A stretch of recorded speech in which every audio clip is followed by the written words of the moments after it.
Hello, new listener. Thank you for trying out the Rock Fight, an outdoor podcast that aims for the head. Right now, or while you're listening, if you could please follow the show wherever you are hearing this and leave us a 5-star rating, that would really help us out. Thanks again, and I hope you enjoy the show. Welcome to the Rock Fight, where we speak out truth, slay sacred cows, and sometimes agree to disagree. I'm Colin, and today we're making predictions because last week on this podcast, I talked about the newly announced Outside Festival, and today we're going to try to answer the question, will that event even happen? But first, it's Unnew November over at GearTrade.com. Head over there right now, shop for the best secondhand gear and apparel to power your next adventure, and enter November 20 at checkout for an extra 20% off select Gear Trade items. Hey, then click the Sell Your Gear tab to learn how to make money off of your unwanted outdoor stuff. GearTrade.com is the place to be. All right, let's start the show. Welcome to the Rock Fight, Rock Fight, Rock Fight. So we've already talked about the newly announced Outside Festival twice here on the Rock Fight. Once on a solo pod last week, and then once with Justin Hausman this past weekend. I'll link both of those episodes in the show notes in case you missed them. But I had a chance to chat with Kyle Frost, who is an independent journalist with a background in tech, and he writes a weekly column about outdoor industry topics and covered the announcement of this festival a few weeks back. Kyle has also extensively covered Outside.io, which was Outside's failed foray into the NFT world, and he is one of the most unique and talented voices going in outdoor media today. You should definitely read and subscribe to his newsletter, which you can find at hereandthere.club. Speaking with Kyle, I knew there was more to cover on this topic, so he agreed to come on the show and dig a little deeper into the story behind the Outside Festival, what we should expect from the event, and we end by making our predictions if the Outside Festival even happens. So let's get into it. Here's my conversation about the Outside Festival with journalist Kyle Frost. All right, we're here today with independent journalist and digital product designer Kyle Frost. Kyle, thanks for coming on the show, man. Yeah, happy to be here. How's it going in, I heard you got some snow in the Front Range this week? I heard it was a little chilly. We did get a little bit. Mountains got quite a bit, but as always, it's essentially melted in Boulder, 48 hours later. So I was talking to someone in New York the other day and it was snowing, and I'm like, this is just that October storm where you get all excited and then it doesn't snow again until like December 27th or something, Yeah, the first winter, or fake fall, or whatever you want to call it. But I'm ready. I'm ready for it to be actual winter and make the full transition. All right, well, we'll pray for snow. But anyway, so I've touched on the Outside Festival a couple times in the last past week or so, and definitely been referencing your article on hereandthere.club. That's correct, right? That's your site, hereandthere.club. And so I just kind of want to start, how did you first learn about the Outside Festival? What's the backstory of the festival itself? Yeah, I think I saw the website pop up on either Twitter or LinkedIn initially. Someone at Outside may have posted it. Maybe it was a press release. And then I was able to watch their pseudo announcement / pitch call that was basically their Outside's pitch to brands and partners to try and sell the idea of the festival. I don't have a ton of backstory. Like, what I can glean from the people I've talked to so far is that, they're really looking to start a South by Southwest style, that's their words, style event that kind of centers them as a thought leadership linchpin in the industry, kind of taking over, what OR maybe used to be. Yeah. Obviously South by Southwest been around for, 30 years. It's been a long time now, but has grown into, thought leadership and tech and music and culture, this huge melting pot mixing of all these different things. And, it seems like they want to do similar things for the outdoor industry, where that's gear and films and consumers and media and, athletes and all of that kind of stuff. They have the backing of the state, the Colorado Department of Outdoor Recreation is involved, as is the city of Denver. So that's, always a positive when planning something. But, as of yet, the actual details are a little bit scarce. A little fuzzy. More of a back of napkin might be a little harsh, but it's definitely more of a, this is what the event could be, potentially. then this is exactly what we're going to put on in the first week of June. I definitely wonder, especially you mentioned the support of the governor's office. I don't think that was probably a hard sell after losing Outdoor Retailer. That was probably an easy knee jerk. Like, oh, you're going to bring the outdoors thing back? Great. Good. We know our brand. We know the outdoors is the brand of Colorado. So the more we can have stuff like this, the better. It's a merging of a consumer event and a trade event. They're building in the Big Gear Show, which has been attempting to be an outdoor retailer alternative over the last couple of years. And so it's trying to be all things to all people, kind of recreate that gathering of the tribe element. Again, without just kind of bagging on it the entire time, was there something that you like? What do you like about what they're trying to do with the festival? I mean, at its core, like it's hard to like root against it. Like the idea of bringing something that brings people together around the outdoors. They talked a lot about access at all levels. It's going to be a paid event at some level. But they talked a lot about... You can't just stroll. You don't think, like, you're in Boulder. You can't just, like, I'm just going to go check this out. You will have to pay to get in. Yeah, I mean, again, it's hard, like, low on details. But, right. There's definitely going to be free things, and there's definitely going to be paid things. Like film, I think they mentioned films and the music, and potentially, like, any kind of talks and stuff like that might be part of, a festival pass. But they do want to make sure that, it's accessible for all types of people, and they talked about scholarships and that kind of thing, and yeah, like events, getting people outside, inspiring people to try new things and that kind of stuff. You can't really root against it, but it's going to be challenging. Like this is the same weekend or the weekend before GoPro Games, which is a very similar kind of makeup of people, but GoPro Games has a lot of stuff going for it that this does not. Like, the Outside Festival is unproven. It's not planned yet. GoPro Games is in Vail. People make plans to go to it every year. It's in the mountains. There's a ton of actual outdoor activities to do. There's a ton of brands that are already involved, like heavily involved, like a ton of traction. And so are people going to go to something in downtown Denver the week before and potentially pay to do so if they're already planning to go to GoPro Games the next weekend? Yeah, you mentioned the GoPro Games, and I was talking to Justin Hausman, who comes on once a week, about this, about it's sort of a gap that it's kind of like left by the decline of outdoor retail that needs to be filled. And I think I said to Justin was like, well, are you really going to, I don't know. I just kind of think of the audience they're trying to attract, especially with the GoPro Games happening just up the street a week later, where that is like truly outdoor events happening in an outdoor setting. I don't know how healthy the GoPro Games is, but it's been around for a long time. Versus, like, do you want to come to downtown Denver in the beginning of the summer where it's probably going to be hot? Maybe there's a band you like, and oh look, we set up a climbing wall and have a couple of other things that's like outdoorsy, not doing outdoor stuff. So I think that's going to be a tough sell.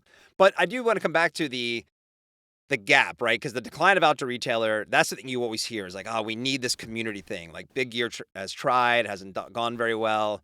GoPro Games and Sea Otter continue to happen and grow. But are you optimistic that a festival like this can even be successful? I mean, I think the challenge is trying to, like, a lot of these other things grew organically, right? Including outdoor retailer. Totally. I mean, outdoor retailer for a long time was just like pretty much a pure B2B situation. Yeah, it was like 10 by 10s. It was like people sitting at benches and stuff and writing purchase orders.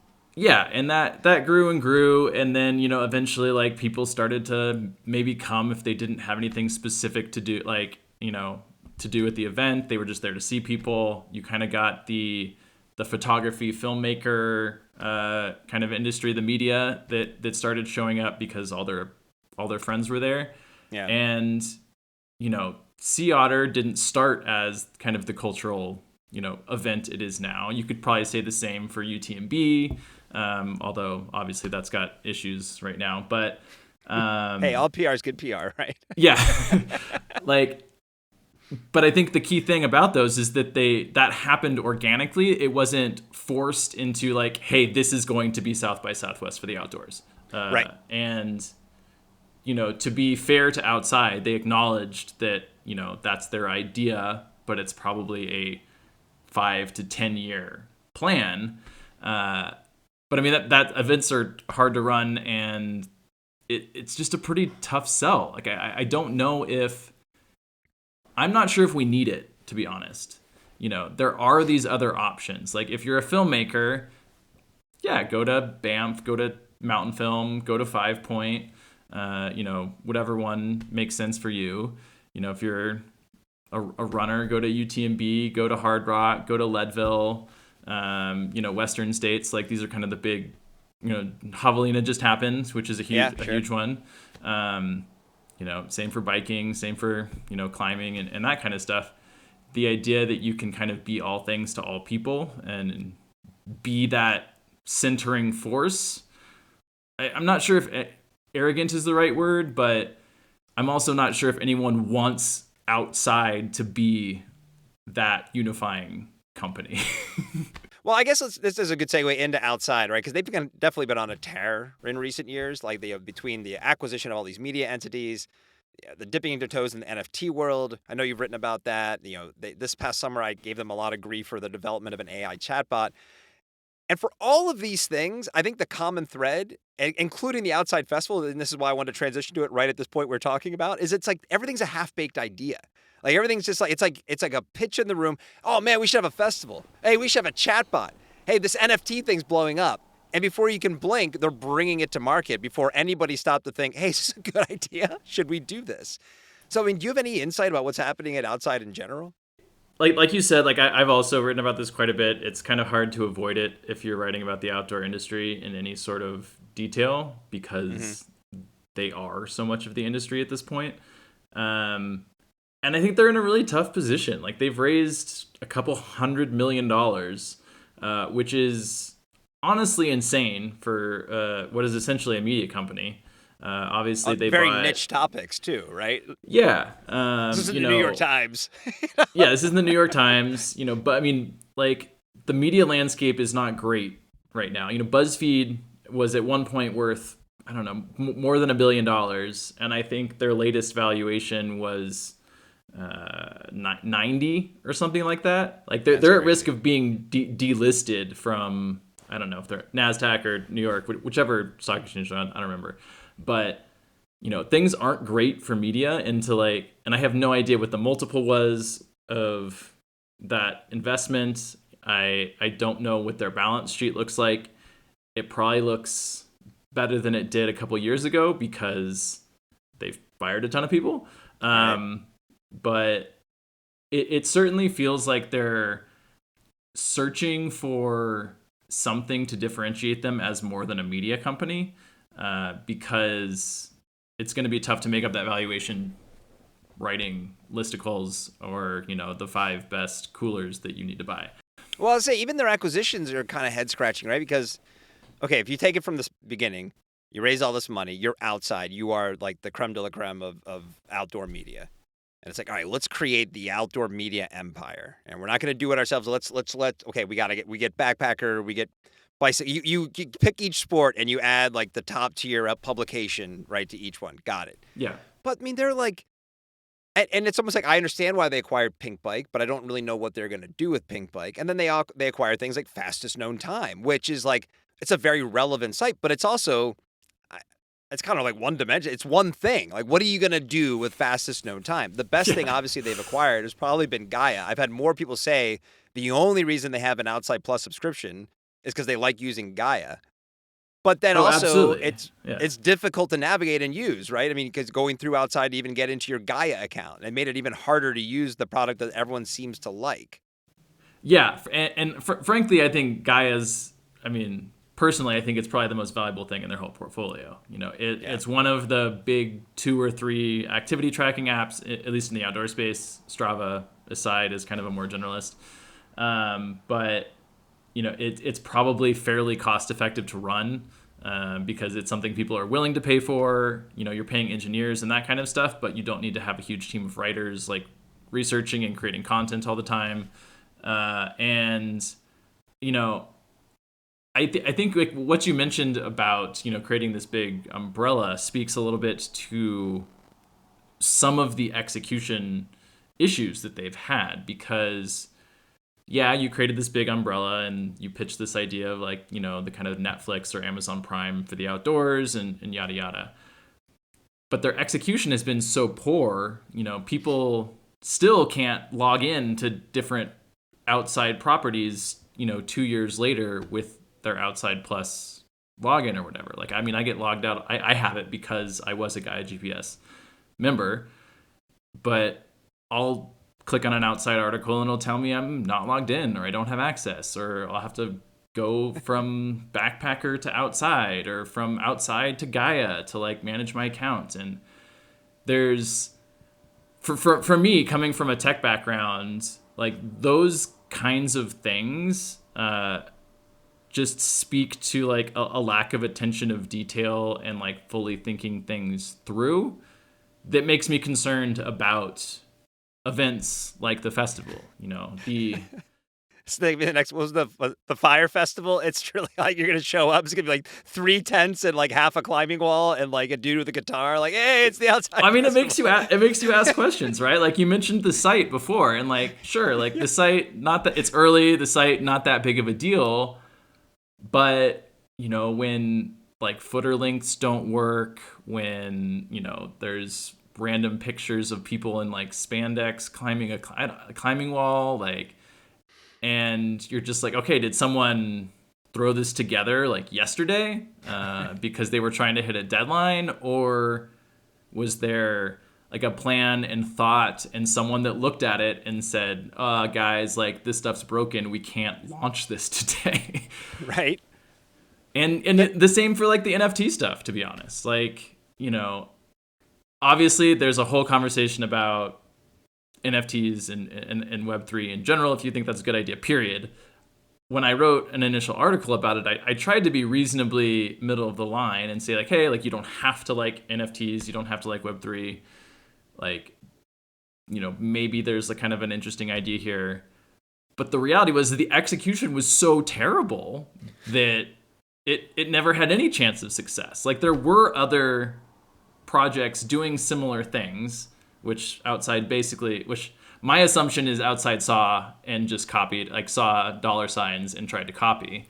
They did it so poorly and without understanding the industry and without understanding how like their audience might respond, that it really had never had any chance of success. Will they ever be held accountable to this money they raise or some of these missteps? Because the other thing too is like if you go to outside.io, it's like a ghost town that was abandoned in November 2022, something like that. The Snooze is another one. Snooze may be the most, for someone who had a career in the outdoor industry, maybe that's the thing I should be the most fired up about, because Snooze was like, that was an icon, right? I mean, Michael and Teresa, and like, it's just always really fun little tidbits, and here's what's actually happening in the industry. Well, they acquire that, turn it into Outdoor Biz Journal. I think same thing. There may be a couple of articles published on that by like Kristen Hustetter like this year, but not what it was. Right. And they're just kind of let these things, they're like, well, that didn't work out. Let's let that die, I guess, on the vine. Well, we won't take the site down or make any announcements about it, but, we'll just let it sit there. And I think, unfortunately, it says a lot about how, at least the leadership is kind of treating their various communities.